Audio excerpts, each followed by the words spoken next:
ବୃଷ ରାଶିର ସମସ୍ତ ବନ୍ଧୁମାନଙ୍କୁ ନମସ୍କାର। ଚାଲନ୍ତୁ ଆଉ ଡେରି ନକରି ସିଧା ଜାଣିବା ମାର୍ଚ୍ଚ 2026 ମାସଟି ଆପଣଙ୍କ ପାଇଁ କ'ଣ ସବୁ ନୂଆ ସମ୍ଭାବନା ନେଇକି ଆସୁଛି। ଆସନ୍ତୁ ଏହି ମାସର ରାଶିଫଳକୁ ଗଭୀର ଭାବରେ ବୁଝିବା। ତେବେ ଆରମ୍ଭରୁ ହିଁ ଗୋଟେ ବହୁତ ଭଲ ଖବର ଅଛି।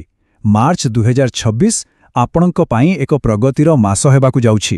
ମାନେ ଜୀବନର ଅନେକ ଦିଗରେ ଉନ୍ନତି ଆଉ ସଫଳତା ପାଇଁ ସୁଯୋଗ ରହିଛି। ତେବେ ଚାଲନ୍ତୁ ଏକ ପଜିଟିଭ୍ ମନୋଭାବ ନେଇ ଆଗକୁ ବଢ଼ିବା। ଠିକ୍ ଅଛି। ତେବେ ଏହି ମାସରେ ଆମେ କ'ଣ ସବୁ ଦେଖିବାକୁ ଯାଉଛି? ଆମେ କଥା ହେବା ପ୍ରଗତିର ମୂଳଦୁଆ ବିଷୟରେ। କ୍ୟାରିୟର କେମିତି ଆଗକୁ ବଢ଼ିବ, ଆର୍ଥିକ ସ୍ଥିତି କ'ଣ କହୁଛି, ସ୍ୱାସ୍ଥ୍ୟ ଓ ପରିବାର ପାଇଁ କ'ଣ ସତର୍କତା ରହିଛି, ଆଉ ଶେଷରେ ଏହି ମାସ ପାଇଁ କିଛି ଖାସ୍ ଉପାୟ। ତେବେ ପ୍ରଶ୍ନ ଉଠୁଛି, ଏଇ ମାସଟି ଏତେ ଖାସ୍ କାହିଁକି? କାରଣ ଗ୍ରହମାନଙ୍କର ସ୍ଥିତି ଏମିତି ଏକ ଶକ୍ତିଶାଳୀ ମଞ୍ଚ ତିଆରି କରୁଛି ଯାହା ଆପଣଙ୍କ ବିକାଶ ପାଇଁ ସବୁ ରାସ୍ତା ଖୋଲିଦେବ। ଦେଖନ୍ତୁ, ଏହି ପ୍ରଗତି ପଛରେ ମୁଖ୍ୟତଃ 3ଟି ଗ୍ରହର ହାତ ଅଛି। ପ୍ରଥମେ ହେଲେ ଶନିଦେବ, ଯିଏ ଏକାଦଶ ଭାବରେ ବସି ଆପଣଙ୍କ ଆୟକୁ ସ୍ଥିର ଆଉ ନିୟମିତ କରିବେ। ତାପରେ ଆସିଲେ ବୃହସ୍ପତି, ଯିଏ ଦ୍ୱିତୀୟ ଭାବରେ ରହି ଆପଣଙ୍କ ସଞ୍ଚୟ କରିବାର କ୍ଷମତାକୁ ବଢ଼ାଇବେ। ଆଉ ଶେଷରେ ଦଶମ ଭାବରେ ଥିବା ରାହୁ, ସେ କ୍ୟାରିୟରରେ ଏମିତି କିଛି ନୂଆ ଆଉ ଶକ୍ତିଶାଳୀ ସୁଯୋଗ ଆଣିବେ ଯାହା ଆପଣ କେବେ ଭାବିନଥିବେ। ଚାଲନ୍ତୁ ଏବେ ସିଧା କ୍ୟାରିୟର ଉପରକୁ ଯିବା। କାରଣ ମାର୍ଚ୍ଚ ମାସରେ ସବୁଠୁ ଅଧିକ ଧ୍ୟାନ ଏଇଠି ହିଁ ରହିବାକୁ ଯାଉଛି। ଦେଖନ୍ତୁ, ସଫଳତାର ରାସ୍ତା ଏଠି 3ଟି ଷ୍ଟେପ୍ରେ ଆସିବ। ପ୍ରଥମେ ଆପଣଙ୍କୁ କିଛି ନୂଆ ଦାୟିତ୍ୱ ମିଳିବ। ଡରିବେନି, ସବୁକୁ ଗ୍ରହଣ କରନ୍ତୁ। ଦ୍ୱିତୀୟ ଷ୍ଟେପ୍ରେ କାମର ଚାପ ଟିକେ ବଢ଼ିପାରେ, ଲାଗିପାରେ ଯେ ବହୁତ ବେଶୀ ହୋଇଗଲା।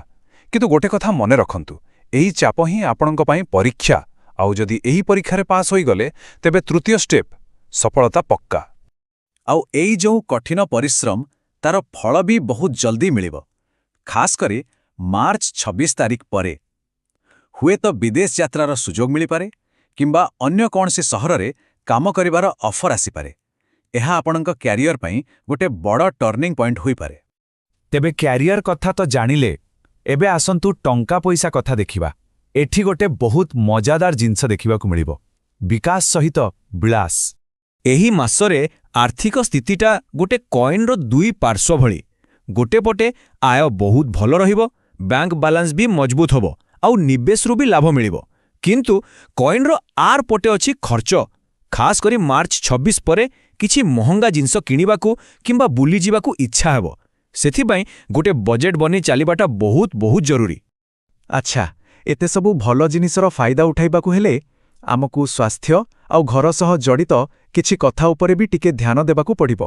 ଦେଖନ୍ତୁ, ଏହି ମାସରେ ସ୍ୱାସ୍ଥ୍ୟକୁ ଅବହେଳା କଲେ ଚଳିବନି। ଖାସ୍ କରି ଆଖି ଆଉ ପେଟଜନିତ ସମସ୍ୟା ଯେମିତିକି ଗ୍ୟାସ୍ ବା ଆସିଡିଟି, ଏସବୁ ପ୍ରତି ସାବଧାନ ରହିବେ। ଆଉ ଯଦି କୌଣସି ପୁରୁଣା ରୋଗ ଫେରିଆସୁଛି, ତେବେ ତୁରନ୍ତ ଡାକ୍ତର ଦେଖାନ୍ତୁ। ଆଉ ଗୋଟେ ମଜେଦାର ସତର୍କବାଣୀ, ଘରେ ହଠାତ୍ କିଛି ମରାମତି କାମ ବାହାରିପାରେ, ତେଣୁ ପ୍ଲମ୍ବର କିମ୍ବା ଇଲେକ୍ଟ୍ରିସିଆନର ନମ୍ବର ପାଖରେ ରଖିଥିବେ। ଚାଲନ୍ତୁ ଏବେ ସମ୍ପର୍କ ବିଷୟରେ କଥା ହେବା। ଏଠି କିନ୍ତୁ କାହାଣୀରେ ଟ୍ୱିଷ୍ଟ ଅଛି। ଗୋଟେ ପଟେ ସମ୍ପର୍କ ମଜବୁତ ହେବ, ଆଉ ଗୋଟେ ପଟେ ସମସ୍ୟା ବି ଆସିପାରେ। ଦେଖନ୍ତୁ, ଏହି ମାସରେ ଆପଣଙ୍କ ପ୍ରେମ ଜୀବନ ବହୁତ ଭଲ ରହିବ। ପରସ୍ପର ଭିତରେ ବିଶ୍ୱାସ ଆଉ ବୁଝାମଣା ବଢ଼ିବ। କିନ୍ତୁ ପରିବାର ଭିତରେ ଖାସ୍ କରି ବାପା ମାଙ୍କ ସହିତ କିଛି ଭୁଲ ବୁଝାମଣା ହୋଇପାରେ। ଏଠି ଟିକେ ଧୈର୍ଯ୍ୟର ସହିତ କାମ ନେବାକୁ ପଡ଼ିବ।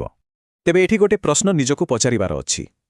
ଆପଣ ନିଜ କଥା ଠିକ୍ ଭାବେ ବୁଝାଇ ପାରୁନାହାନ୍ତି ନା ସେମାନେ ବୁଝିବାକୁ ଚାହୁଁନାହାନ୍ତି? ବେଳେବେଳେ କ'ଣ ହୁଏ ଜାଣନ୍ତି?